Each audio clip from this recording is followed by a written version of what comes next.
Gusto nyo ba matarget ang inyong legs, ganoon na rin ang inyong glutes at ang inyong hamstrings?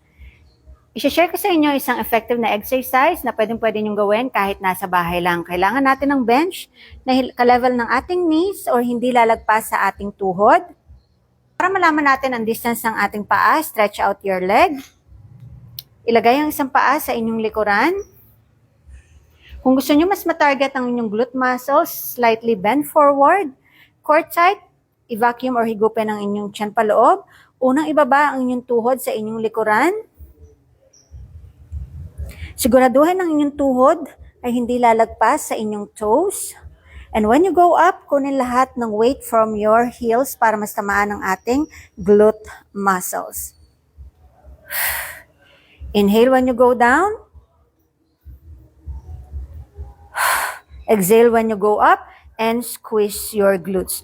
Kung gusto niyo namang masamaan ang inyong quads, upright lang ang inyong katawan, and then dahan-dahang ibaba ang tuhod sa likuran, and go up.